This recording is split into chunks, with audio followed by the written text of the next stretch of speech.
Hey everyone, Refs here with the third and last part of a beginner's tips series. I really hope you guys enjoyed the two last ones. Please like, subscribe and leave a comment. I never know what you guys would want to see next on the channel and would love to hear your suggestions. Now enough of that, let's get into it.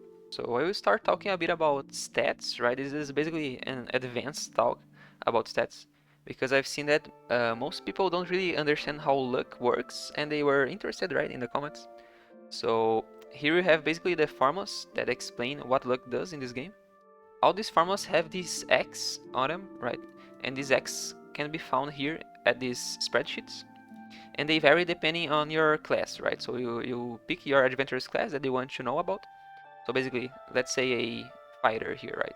So we want to know the attack power of our fighter. So you pick this value here from attack power, 1.2, and then you multiply by the strength value, right? So they have an example down here.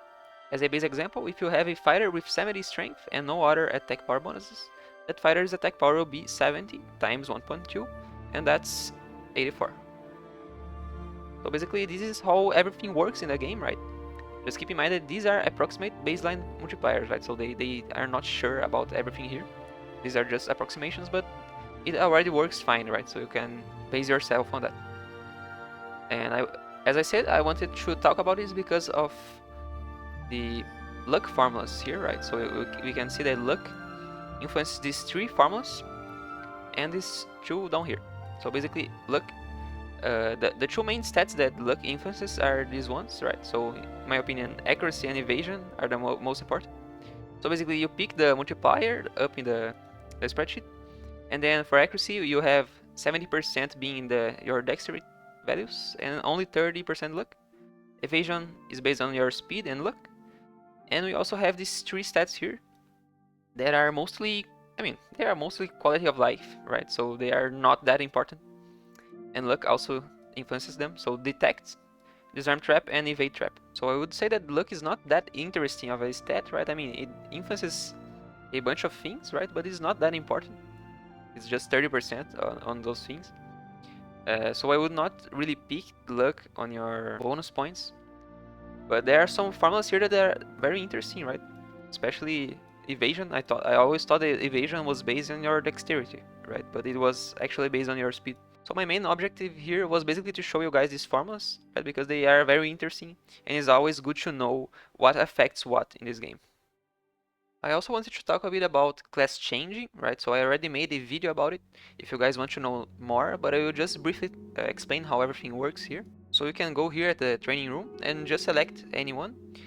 Most characters have a class change. The ones that don't have it are usually the newer limited ones, right? But you can go here and it will always show you if there's a class that you can change to. So basically my Alice, she's originally a priest, right? But I changed her to be a mage, and she also gets this very cute mage skin here, right? But you can always check it here. And for example, and as a priest, as you guys can see here, I had already leveled her up until level 60. So basically I unlocked everything that I could on her, and then I changed her to a mage, and now I am at level 44.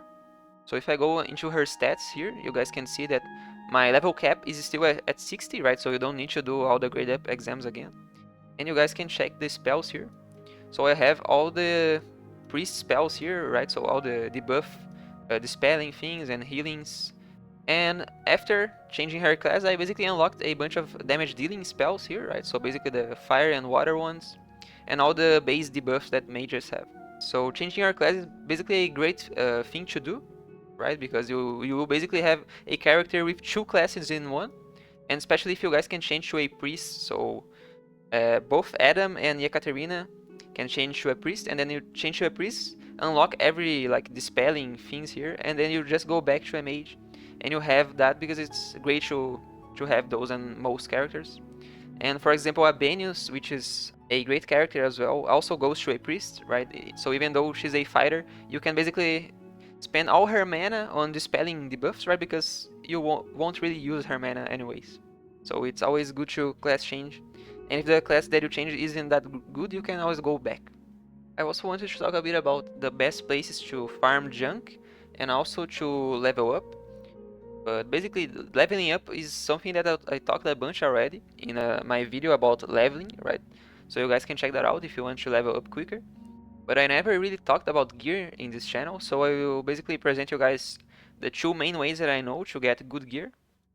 So basically at the Abyss 1, you guys can use whatever the best gear that you guys have is. But as soon as you reach Port Town, actually this is basically at the end of Port Town, right? So you guys want to go here into the lower decks, right? So this is basically the end of Port Town. So you guys want to go to the first deck, and then you guys just head up here to the second floor. And this place is great because all chests will spawn in the upper part of the map, so they will always be very close to you. So basically the strat here is to pick everything, fight the little that you can, right? So flee from the fights and all. And then you just go back, go down the stairs here, use the Harken. So here you return. And now you just go do it all again, right? So you go to deck 1 here, go up the ladder, pick every chest, go back, and rinse and repeat. This strat is great to get a bunch of iron items and also get a little of steel grade items. And for Ebon Steel gear, I heard that the Elmon quest is the best place to farm it, but as I personally didn't do it yet, I will basically post a video about it as soon as I do. Now I want to talk a bit about dispatches, because they can be extremely helpful if you do them right. So I will talk a bit about some things that I experimented, right, because it's very hard to get like concrete proof of things here, because everything is trial and error. But basically to increase your success rate here, you have to choose adventurers with the same alignment, right, so everything neutral, good or evil, and they also have to be extremely geared, right, so I'm pretty sure that they use the power values of your characters, right, to base that off. I also learned about the importance of thieves in these dispatches missions, because if they mess up some chests, they can basically curse everyone and spend all of your priest's mana. So basically dispatches are a simulation of a combat, right? So you guys got to having a team that can function even outside of dispatches. So now for the dispatches that I recommend the most, mainly the EXP ones that only have space for 2 people. These are very good because they give these 2 people a bunch of EXP. You guys can find the best ones here at the Port Town, and there is also one at the Guarda Fortress, but I unfortunately haven't unlocked it yet. Personally, I am also using it to farm gear at the lower floors of Guarda Fortress, because I don't really have anything good from Ebon Steel, and that's been working for me. There are also some time limited dispatches that you guys can find at the capital, so always take a look there. Some time ago there was one that you could basically get the ores that you use for upgrading your gear, and that was great because I could farm a bunch of them. So from time to time, go to the capital and check the lower ones if they are anything good. Now I want to talk a bit about maximizing your pools and gems, so I will basically talk about everything that I know. At the jeweler you can buy some gems every day for gold, so I recommend you guys buy these every day that you can. Daily and weekly missions also give you some gems. And there may be some special missions here that you can get some pools and gems and everything, so always take a look at this. But everyone knows about those, right? So basically I am here at the Ancient Mausoleum, and here you guys can basically go to these little dungeons. These reset every 2 weeks, if I'm not mistaken, so try doing them and get some extra bonus. You guys can also go to the official Wizardry store, and here you can get 50 gems for free every week. And at your first time you guys can get 800. So basically you log in here. So when you log in, you just go down here and claim your free gems. They reset every Monday, so I would recommend you guys to do that every week.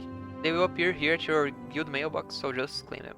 I'm pretty sure that there are some more methods to get pools, so if you guys know about them, please comment down below. And that's it. I hope you guys enjoyed this beginner series of mine. Please like and subscribe for more wizardry content. If there's a topic you'd like to see in a future video, let me know in the comments. I always read them. Thanks for watching, and as always, happy grinding!